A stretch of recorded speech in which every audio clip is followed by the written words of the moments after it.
So I looked up the English translation for the lyrics to Monochrome, and hi kitsunes, welcome back to my channel, Glamily. Normally I talk on this channel about choreography, but I had this nagging thought that I really felt compelled to talk about here. So it all started back in January.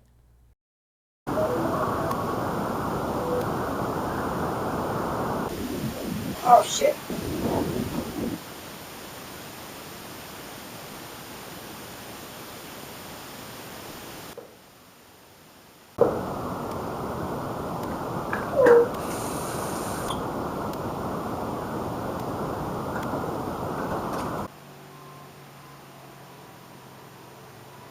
I was driving to work one early morning, listening to Monochrome while stuck in LA traffic.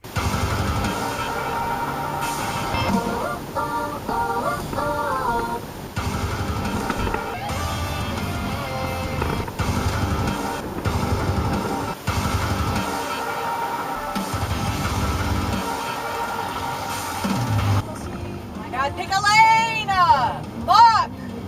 I'm LA born and raised. I knew I had a couple of moments. I was like, damn, I've been obsessed with this song for like 2 years, and I want a refresher of the lyrics. What are the lyrics? I know that, the lyrics are about Hiroshima, Nagasaki, atomic bombs, World War II, and also Metal is from Hiroshima. So, it all makes sense that that's what the interpretation of that song is. And in the music video, we literally see, what looks like it could be a bomb dropping from the skies, but it's something else. So it's, who knows? So back to me in my car.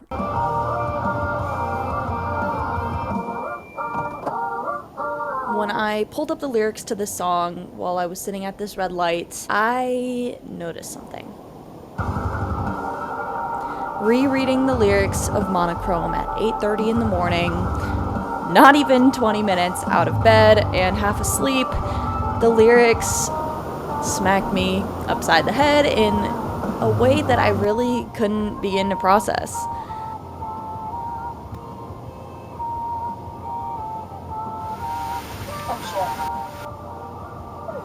The lyrics made me feel seen in a unique way. For a song that's supposed to be about a nuclear bomb, so to say, to me, I saw Monochrome as a song about sexuality and gender expression and living in a world with an absence of queer joy.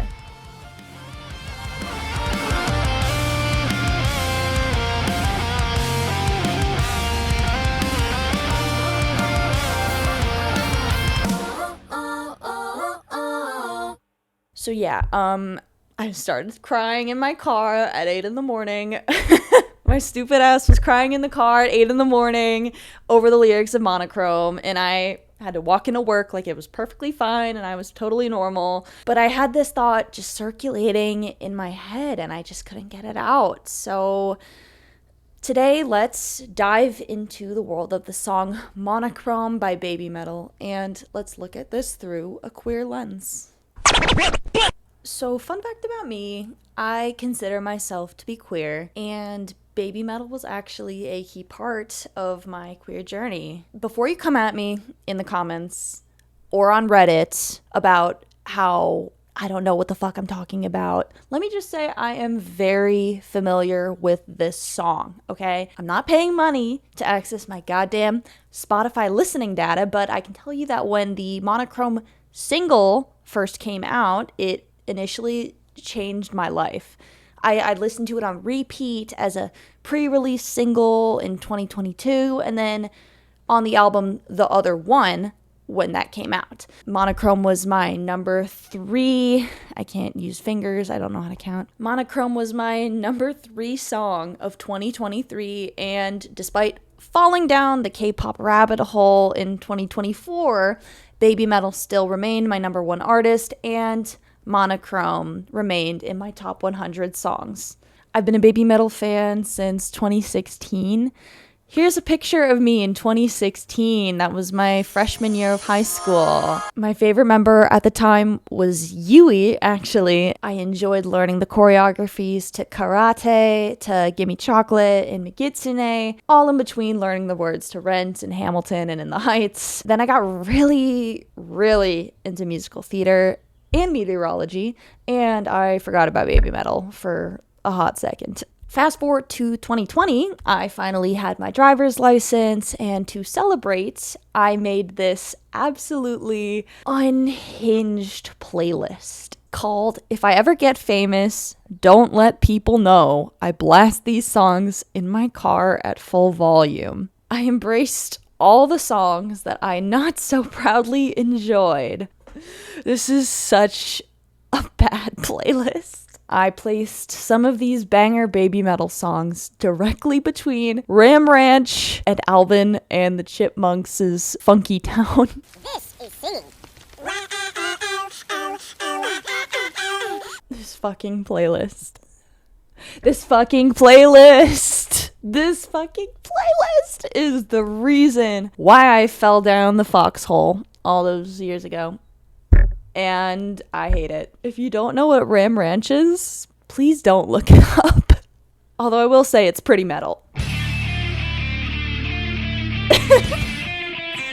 But as you can see, I've always been rather unique, a weirdo. I've been out of the box. In case you haven't noticed, I'm weird.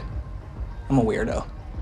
I don't fit in, and I don't want to fit in. Have you ever seen me without this stupid hat on? That's weird. But yeah, starting in 2020 during the pandemic, as I was finishing high school and preparing to enter university, I got really into BABYMETAL. Like, I was listening to their songs while I was driving around on my own with my shiny new driver's license, and I had picked the songs that were my favorite, and I would watch the music videos, and slowly but surely I learned the dances. I mean, stuck in your bedroom all day because there's a pandemic, nothing better to do? Yeah, can you blame me? Of course I watched BABYMETAL music videos all day. I'd watch all of their performances, and I would memorize every single dance to every single song that I liked. Like of this set, Glastonbury 2019. Oh wow, they all look so much older. So that's Sue, and then that's okay, no, that's Moa. So then that's Wait a damn minute. Oh my god, she left the group. No. Anyways, no, I'm kidding. Yui, like I said, she was my favorite member at the time. But then she left, and we had the Avengers going on, and I was just like, oh, there's a lot going on. I gotta figure all this shit out. So then I watched even more BABYMETAL videos to try to figure out who was who and who was what and what was where and what dances were where with who and what. You know. I traveled a lot during the pandemic, back and forth between my school and my hometown, and watched BABYMETAL on every single bus ride or while I was waiting in the airports. Literally, that's how I learned Awadama Fever, was just 2.5 hours on a bus ride watching it on my phone, like on repeat. Yeah, I don't know if it was 2021 or 2022 because the pandemic totally warped my entire sense of time and space, but I, Emily, was on a journey to find myself. It sounds corny as fuck, I know. But, you know, this is essential to the lore, so just bear with me here. I had some personal realizations. Right, so this is one of my many journals, not diaries. This is a journal of mine where I would sketch and I would write a lot of my thoughts that I had in my head because I didn't know what else to do with all the things going on in my brain. And I wrote this cute little journal entry. This is so embarrassing. But I wrote into the script that I would read it out loud. So here we go. Feel free to laugh at me in the comments, or let me know if you relate to me in the comments, because it'll make me feel a lot better about posting this information online. This is my diary. No, it's not my diary. This is my journal. Okay. Fuck. Okay. Welcome back. Wait, hold on. Welcome back to Emily's erratic and highly improbable fantasy scenarios. At least I acknowledge that I'm delusional, okay? On today's episode, I go to see a baby metal concert and Moa sees me doing all the choreography. Security invites me backstage. Sue and Moa think I'm super dope, and I become BFFs with Moa. We talk about food. Life is good.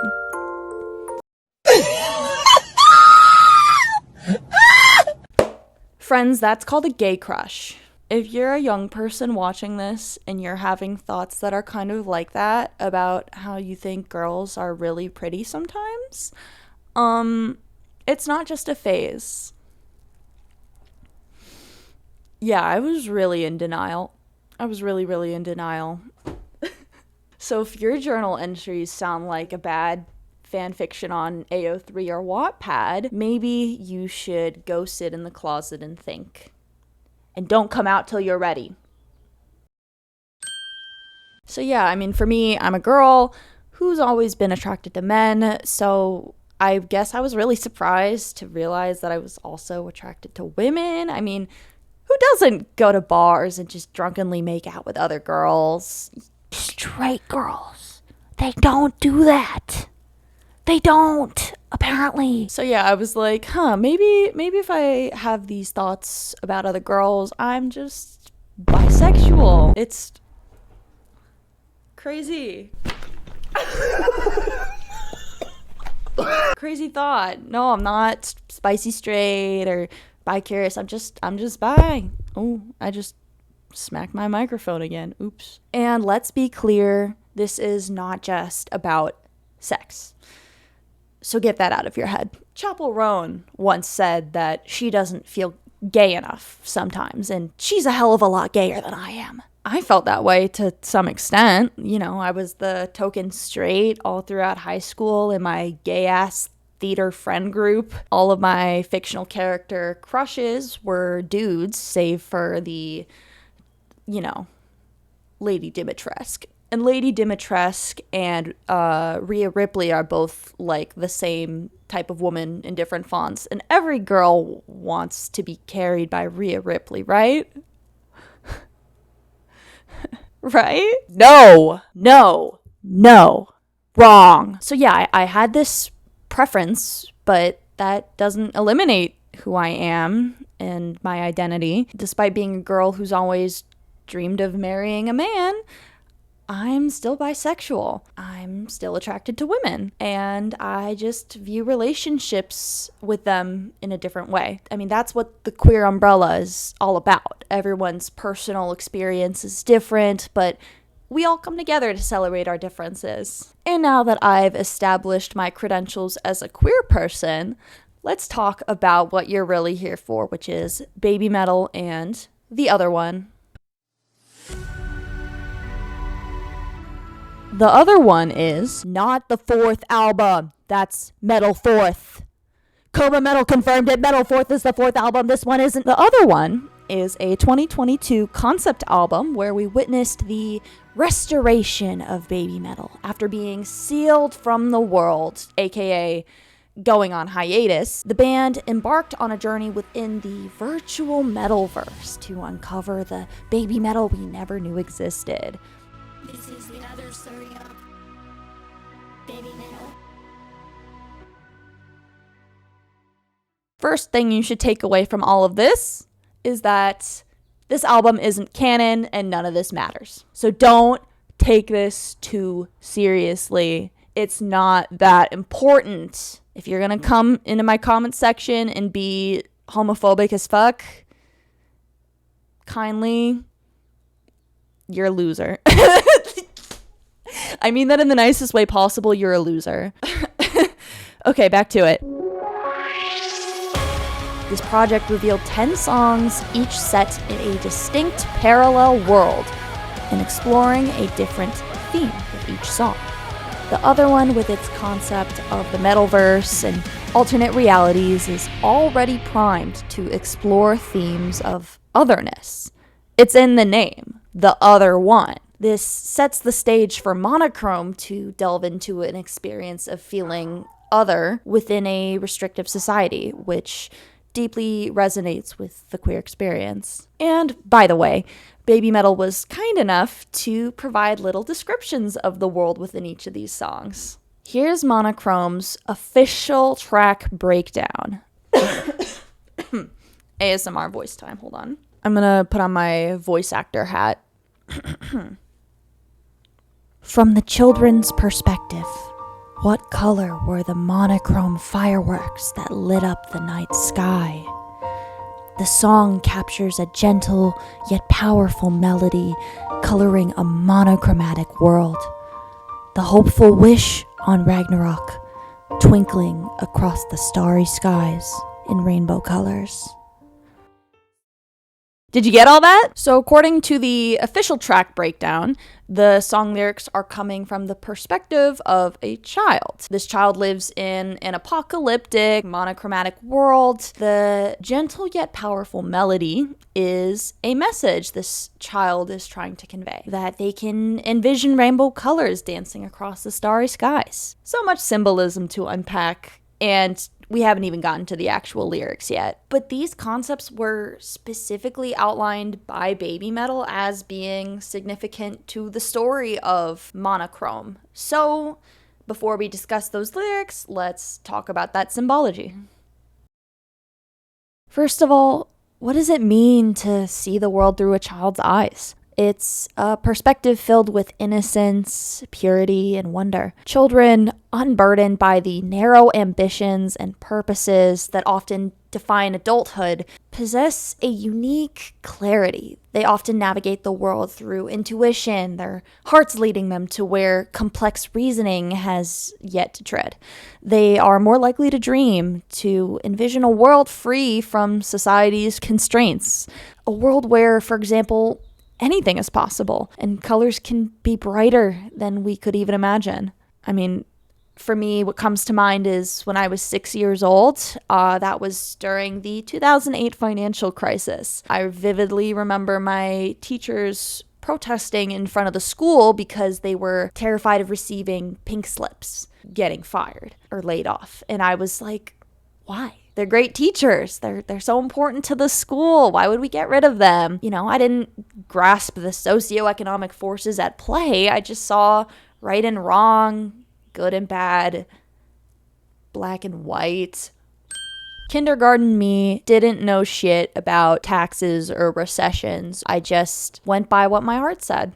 That's what most children go through in life, experiencing things with that childhood wonder before you grow up and see how things are as an adult. Continuing the track breakdown, the children in this apocalyptic world see monochrome fireworks and were asked to consider what colors they see.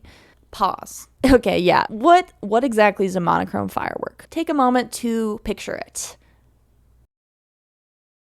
Isn't that kind of lame? I mean, fireworks by their very nature are explosions of color and joy. We light fireworks when we're celebrating a joyous occasion, yet the monochrome world strips fireworks of their vibrancy, leaving behind a hollow display. What fireworks, what moments of joy, expression, or celebration are denied or limited in a society that enforces monochrome conformity? Consider maybe a wedding devoid of genuine love, or the birth of a child met with obligation rather than excitement. Those milestones are meant to be celebrated, but they become empty rituals for those forced to conform to society's expectations. Could you imagine that? Marrying someone, building a life, a family with them, not because you love them, but because you need to survive in society. But the song isn't just about what we see or what we hear in the lyrics. The song's emotional core lies in its gentle yet powerful melody, which is how it's described by BABYMETAL. It's a deliberate contradiction that unveils its deeper meaning. The gentleness captures the quiet moments, the intimacy of connection and the longing for it, the soft caress of another's touch, the shared vulnerability of queer love, of seeking solace in a world that can feel aggressively monochrome.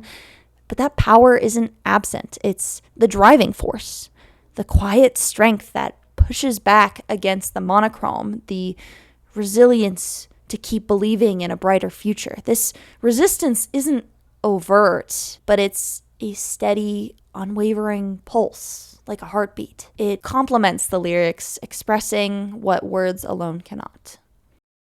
What does it mean to have a hopeful wish in the face of Ragnarok, the end of the world? Is it naive for a child to dream of a better future, of a brighter future? For queer people who are facing all sorts of unimaginable oppression in all sorts of different ways all over the world, this can symbolize the hope for a better future, even in the face of ongoing challenges and setbacks. And especially since the track breakdown describes twinkling across the starry skies in rainbow colors. Rainbow colors. Rainbow colors. Rainbow colors. Everyone knows rainbow equals gay. And if you like rainbows, you're gay. And there's no other reason that rainbows exist. I'm kidding. If you get upset about rainbows, fuck you, genuinely. Go find some whimsy. Yeah, no, it directly connects to queer symbolism and the idea of finding joy and self-expression even in the darkest of times. This is the ultimate image of hope and defiance, a rainbow colors breaking through the darkness of Ragnarok. You might be thinking, Emily, nobody gives a shit about any of this stuff, and you should just take the song at face value. Well, guess what? BABYMETAL says otherwise. And bitch, if BABYMETAL tells me to jump, I'm fucking doing this. I'm doing this. I'm doing this exactly. I mean, here's a quote. I'm citing my sources. Fuck you. So take your anti-intellectual ass out of here and back to your high school English class. Or for my Japanese fans, go back to your Japanese class, I think. I don't know. Let's address the elephant in the room. I know people are going to clutch their pearls at the thought of putting the words sexuality and BABYMETAL in the same sentence. It feels weird, right? Like, we met them as kids. Counter argument.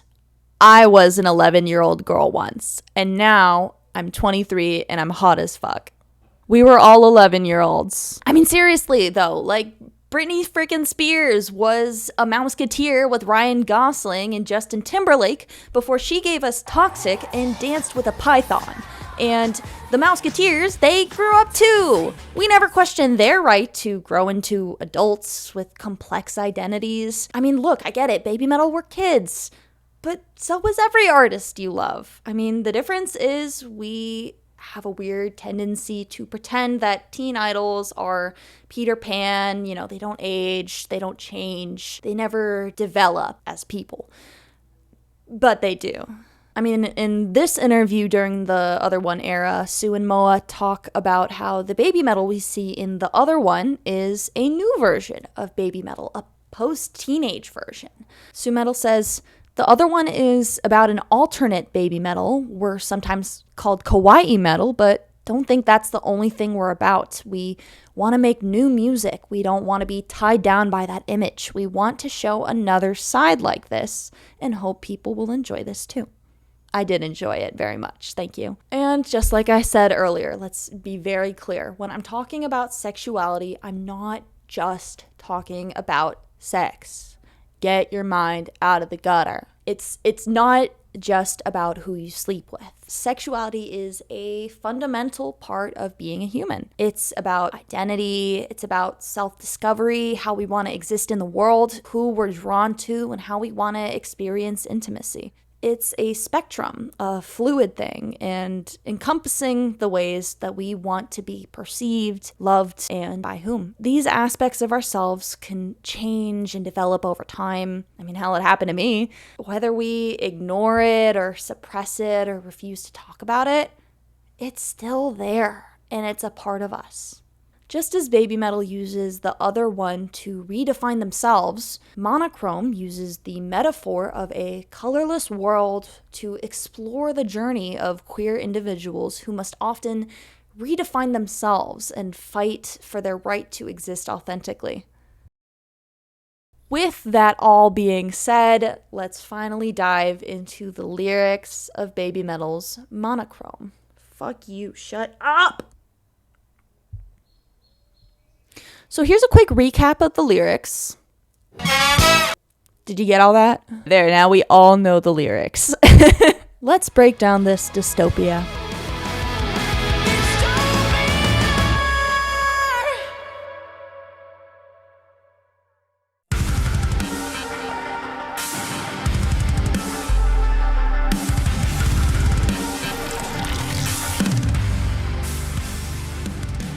This world is a cruel world, cold, colorless. The lyric video gives us a glimpse of the world. It's decaying, dying.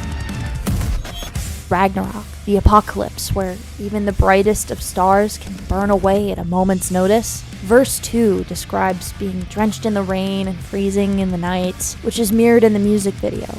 The girl, the main character of this song, carries an umbrella to shield her from this torrential rainstorm, but we also see the rain as umbrellas raining down.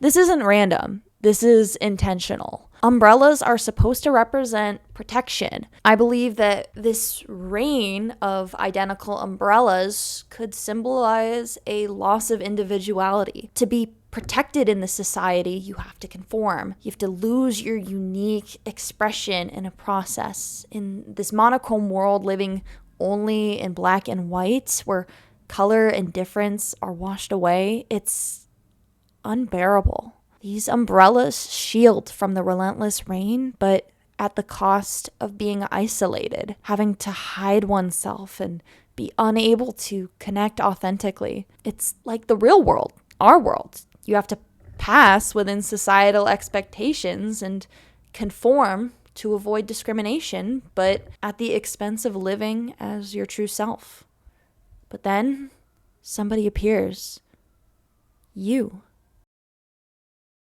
Who is you, anyways? This is where it gets really fascinating because Su-metal's choice of, well, maybe not Su-metal's choice, but the choice of the Japanese pronouns that are used in the lyrics adds a whole new layer of nuance to this story. So thank you to u/capable paramedic for their fabulous spreadsheet, which really helped me to understand all of the Japanese context that I, a white girl from LA, wouldn't know. You see, Su-metal uses the first person plural pronoun bokura. Bokura means we or us or you and I. It tells us that the song is sung from the perspective of a group of people or a pair who consider themselves together. The lyrics directly address someone with phrases like 少しだけでもそばにいたかった. Soba ni means by the side, implying that closeness, that yearning to be near, the overall sentiment of wanting to share experiences, to paint the night sky, suggests the presence of another person or a group that the singers feel deeply connected to. So based on the pronouns that are used in the song, pronouns!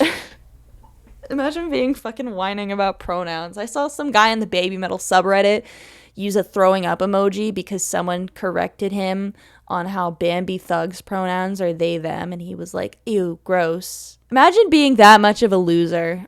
Be embarrassed. Yeah, based on the pronouns, it seems that there's a we, a group or a pair. They're singing about a you with whom they share a close bond and those shared experiences. Now, for the sake of my argument,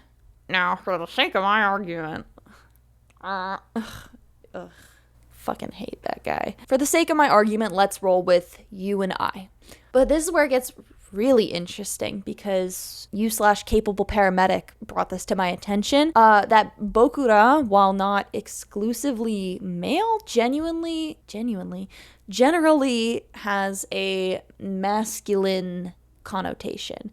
Japanese women are more likely to use the other first-person plural pronoun, watashi tashi.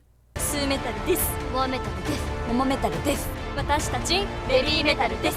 So, Sumetal singing this song, why did she use the more traditionally male pronoun, bokura? I mean, sure, maybe it fits better rhythmically, but I think there's a better answer. I believe that Sumetal's use of bokura subverts traditional gendered language, you know, like husband and wife or girlfriend and boyfriend, that kind of thing. We're moving towards using words like spouse or partner, which is non-gendered. And that opens the door for a whole spectrum of queer interpretations of the song. Monochrome could be about individuals who don't strictly adhere to binary gender roles. The we could be a same-sex couple where one or more partners feel a connection to or even use the more traditionally masculine language, you know, like femmes versus butch, or the we might not even be talking about a romantic pairing. Maybe it's just talking about a shared queer experience, like being trans or intersex or gender fluid. In love songs, I feel like the we is automatically assumed to be a heterosexual couple, but a queer reading actively questions this default. Who constitutes we? It could be two individuals of the same gender, multiple partners in a polyamorous relationship, or even a broader sense of queer collective or chosen family, because when your own blood, your biological family doesn't support you, doesn't accept you for who you are. Zuko would have to do his old father. I am your loyal son. Rise and fight, Prince Zuko. The friends, partners, and community members who provide support and love and belonging are the ones that become your true family. Bonds that are stronger than blood. The use of we emphasizes that sense of togetherness, that shared strength in the face of adversity, implied by the fading light in Ragnarok's twilight. The we provides a sense of resilience and hope. ラグナロクの黄昏に僕らは何を見てる長い長い夜だってやがて朝は来るから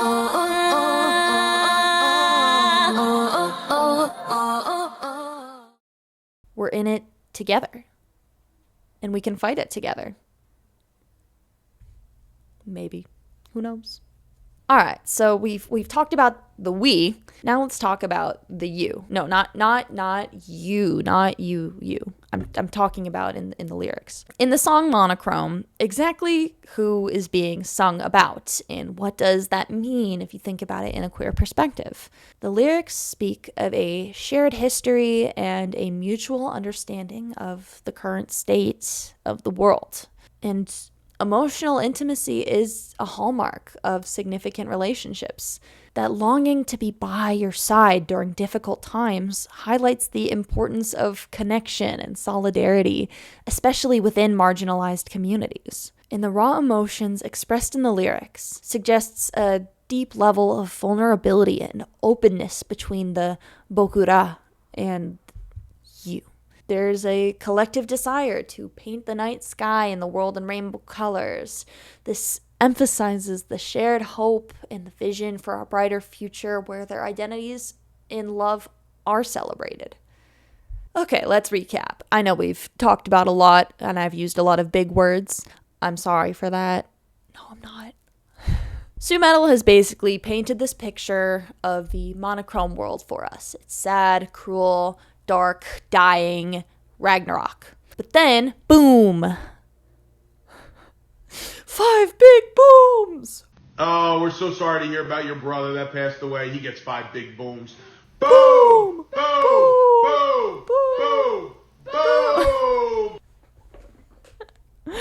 then boom, someone or someone's appear. It's like the song throws us a lifeline, offering a connection and a glimmer of hope in all of the gloom. It's a dramatic emotional shift, this powerful contrast between despair and hope. It's crucial to understanding the full impact of the song. As the song progresses, we witness the world's continued decay in the lyric video. The once intact city crumbles into ruin, mirroring the concept of Ragnarok, the end of the world. But amidst this destruction, we see life persisting in the form of plants.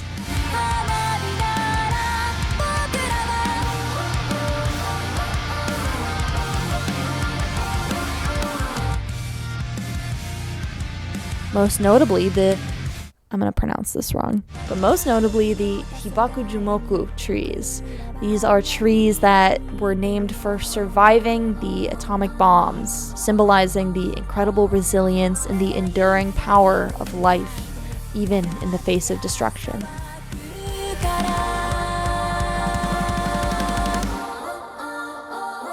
Then we see the girl walk towards and embody the flower, and a transformation occurs. The gray tree from the very beginning is now bathed in rainbow colors. This rainbow imagery is, of course, a powerful symbol for the LGBTQ community. It represents the vibrant spectrum of queer identities and the joy of self-expression. In the context of this song, it's the visual manifestation of painting the night sky and wrapping the world in rainbow colors. A collective dream of a future where queer people are seen, accepted, and celebrated. It's me and you claiming our space in this world together, baby. Going back to the whole rainbow discussion, of course, LGBT folks are represented by rainbows. We all know that the rainbow flag, it represents pride and the diversity of the LGBTQIA plus community and the spectrum of the human experience in regards to sexuality and gender. I also thought about how the rainbow evokes the idea of peace and a new beginning. I'm Jewish. I grew up Jewish. I learned about the story of Noah's Ark as a kid, where after the flood, when it rained, there's that rain coming up again for 40 days and 40 nights, God made a covenant with Noah and his family and all of the living creatures on the ark, promising to never destroy the earth again with the flood. The rainbow was designated as the sign of this covenant, of this promise. It's a visible reminder of God's commitment to keeping peace. The rainbow offered Noah and his family reassurance and hope that the flood would never return. The rainbow also symbolized God's mercy and grace, showing that he would not destroy the earth again in the same way. So you're telling me that there's a biblical story where there's a lot of rain, but then at the end of the rain, there's rainbows? Wait. No rain, no rainbow. I don't even know what this means for the lore implications, guys. It just came to my brain. I've been writing this script for 4 months. Now I gotta look up the no rain, no rainbow lyrics. But I'm gonna not tie that into this video because I don't want to. Right, so in the Monochrome music video, it's raining really heavily. The lyrics talk about how it's raining really heavily. And then at the end, it's all better now, and it's rainbow, and everything is pretty and beautiful, and life is thriving amidst the destruction. And it seems like the rain has even ended at the end when all of the rainbows have come out. Fascinating. Crazy to think about. And now you're thinking about it too. While the rainbow holds the significance of peace and the covenant, its primary resonance within Monochrome lies in its connection to queer liberation. It's a rebellion against the oppressive monochrome world. When the world is forced to be in black and white, showing your true colors and seeing your true colors is rebellious. The flower represents not only the individual's blossoming identity and the resilience of queer love, but also the inherent human capacity for growth and transformation in the face of adversity. The girl embodies this flower and she transforms. It's a powerful act, claiming your space, claiming who you are and embodying that, and rewriting what it means to live in the monochrome world. Human nature, just like nature itself, can't be suppressed. It will always grow and evolve to survive, just like humans. The girl embodies the flower, and then what happens? We see the rainbow colors, finally. We no longer see the monochrome, the black and white. We see the world for what it's truly meant to be, and it's beautiful. Despite, everything that's been broken down around us, it's all still beautiful, and there's more to do. It's like human nature. There's more to grow from, there's more to learn, there's more to build. Human nature, like nature itself, is not able to be suppressed or hidden away. It's always going to grow. Humans are always going to grow and evolve to survive their circumstances. And nature will too. When a wildfire comes, what happens? And I know this because I'm from LA. And I've experienced many a wildfire. And I've worked a lot in disaster recovery. After a wildfire strikes, what happens? The plants grow back. Things get destroyed, torn down all the time. Wildfires, tsunamis, typhoons, earthquakes, they all happen everywhere around the world. It's part of nature. It brings us down, it kills, it maims. But we don't let that stop us from living the way that we want to live and building in the places we want to build and going to where no one's gone before. We don't let the hard things stop us. And I think that's what monochrome is really trying to convey. In the face of adversity, of the rain, what else can you do but become a plant and grow? That's not what my main takeaway is. So just to bring it all together, let's return to this monochrome world. It's more than just a visual aesthetic. It's a powerful metaphor for the restrictive environments that queer people often navigate. It represents the social pressures to conform. Excuse-moi. In Monochrome, BABYMETAL uses this world to tell a story of resilience. And in a beautiful parallel, their own journey of breaking free from genre constraints and defying expectations mirrors the queer journey of breaking free from societal norms and defining one's own identity. Just as BABYMETAL seeks to find a new version of themselves with each subsequent album release, Monochrome ultimately celebrates finding your voice and expressing your true self even when the world tries to silence you. So as we reflect on Monochrome, let's take inspiration from BABYMETAL's courage to defy expectations, and let's all strive to paint our own worlds with vibrant colors of our true selves. Because like the flower amidst the monochrome landscape, our existence, our love, and our joy are small acts of rebellion and beauty. And even when the world tries to silence you, even when we feel like we're living in a monochrome world, we have the power to paint the night sky and wrap the world in the colors of our own authentic selves. I don't think the monochrome world is entirely fictional. Our world's fucking falling apart, no offense. Holy shit. Life sucks. Shit's rough out there. Leave a comment down below if you think the world is falling apart and we're in Ragnarok. Monochrome paints a vivid picture of a world in collapse, where connection becomes the ultimate form of rebellion. Consider our world right now. Rising divisions, the normalization of divisive, dehumanizing rhetoric, and a severe lack of empathy and shared understanding of our own reality. Doesn't it often feel like our world too is on the brink? Like the monochrome is creeping in, literally draining the color, threatening to isolate us. In these moments, when the pressure to give in to despair or hostility is immense, the lyrics of Monochrome offer a powerful call. It asks us to pause amidst the chaos, to reflect.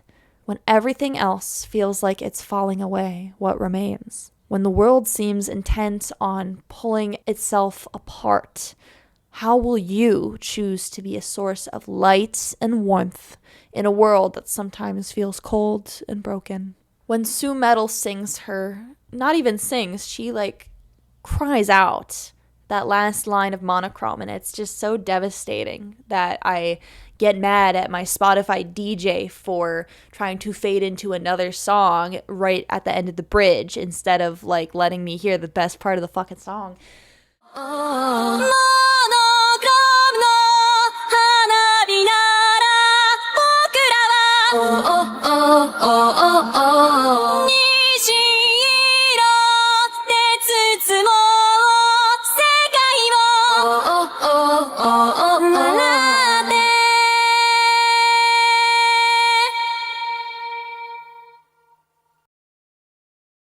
The final line of Monochrome, just smile.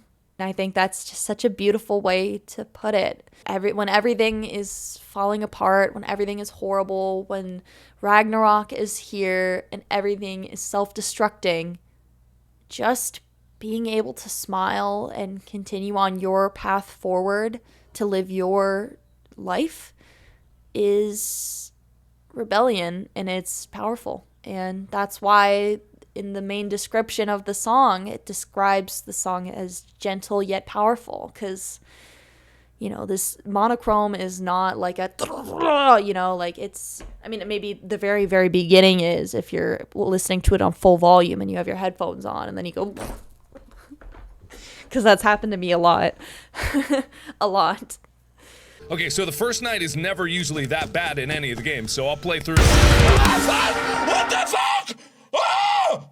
Just the power of smiling is all that it takes to create something beautiful. Look at my smile right now. Don't you feel happier now? Don't you feel immensely happier now? I love having this microphone. I feel like a podcaster. Take this microphone away from me because I'm going to start spouting some opinions, y'all. And look, bisexual lighting. It literally has bisexual lighting, guys.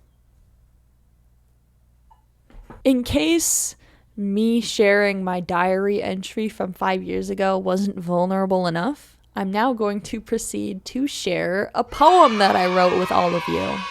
I spent the last 4 months writing the script for this video, but when I first started writing the script, it was the day that I started crying in my car. Monochrome's themes of longing, resilience, and the power of connection, it resonated really deeply within me, and it was such a profound feeling that I had to get it out of my head and get it on paper. Or Google Doc. I just had to get it out on paper and talk about it and talk about how reading the lyrics of the song meant that much to me. So I wrote this poem, and then this poem turned into a whole script. So I hope you will enjoy it. This poem explores the struggle to find love and acceptance in a world that often feels monochrome, but ultimately celebrates the enduring power of hope and self-discovery, just like BABYMETAL has reminded me. It's called Monochrome World, and it's about living in the monochrome world, and it's a series of haikus about first experiences of queer love.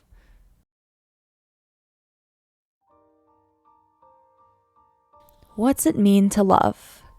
To be loved and in return, to give and know joy.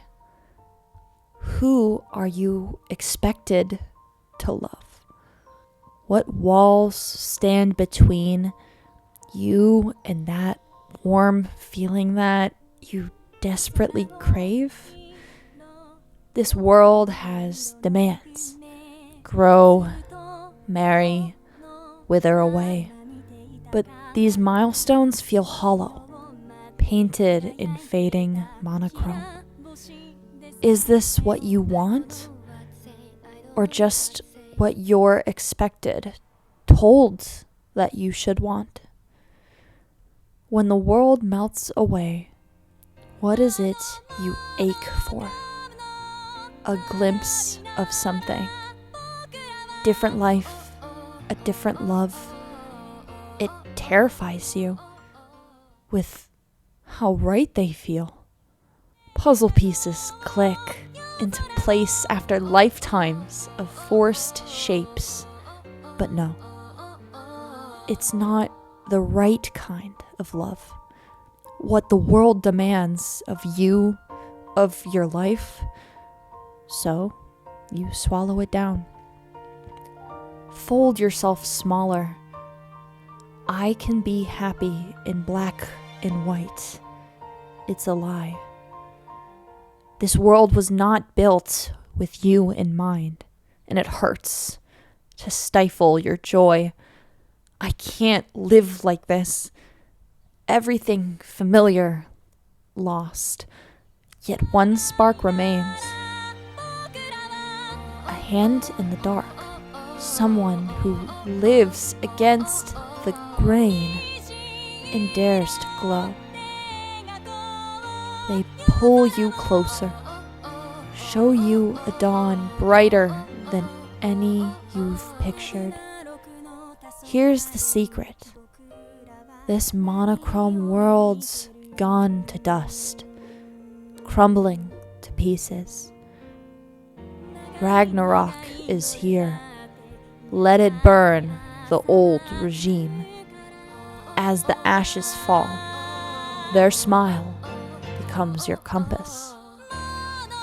Bright colors flood in, not just rainbows, but blood red, courage, golden defiance, violet tenderness. Hold on to this. Even when it's fleeting, even when the world snarls too much, you were meant to bloom. Live and love against the grain. So when the night feels endless, when the cold creeps in, remember, just smile.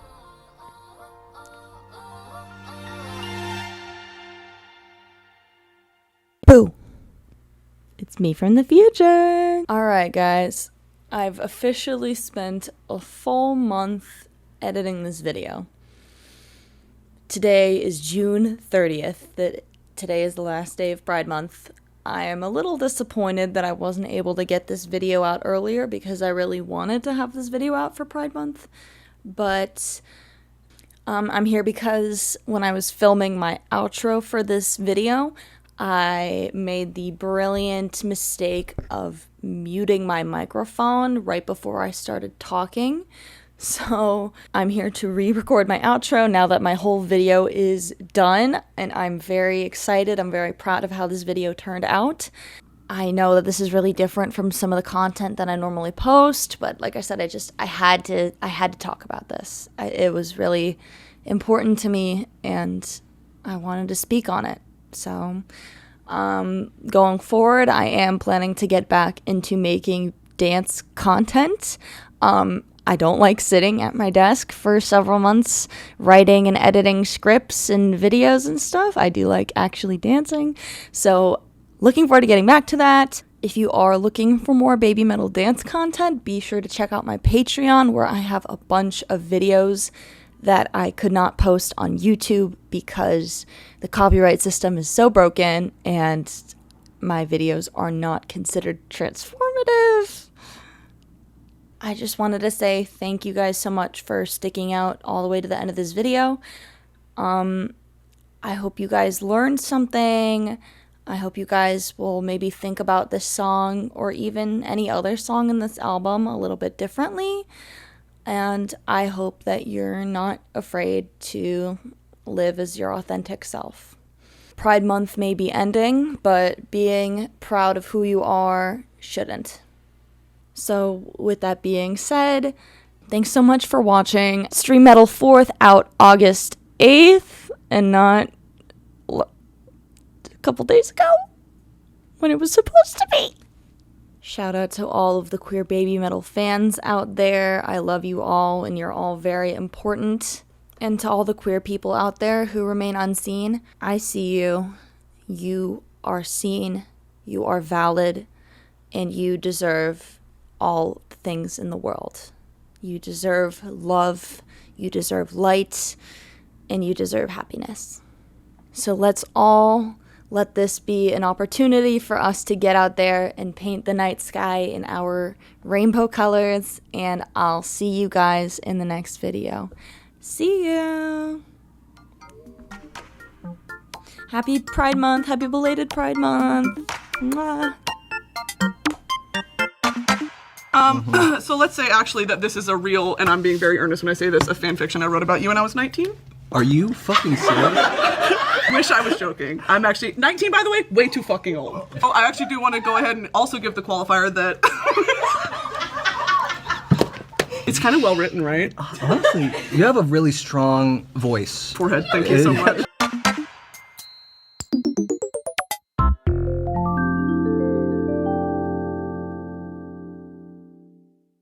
And bitch, if Moa Metal tells me to jump, I'm fucking jumping. And you should too, bitch.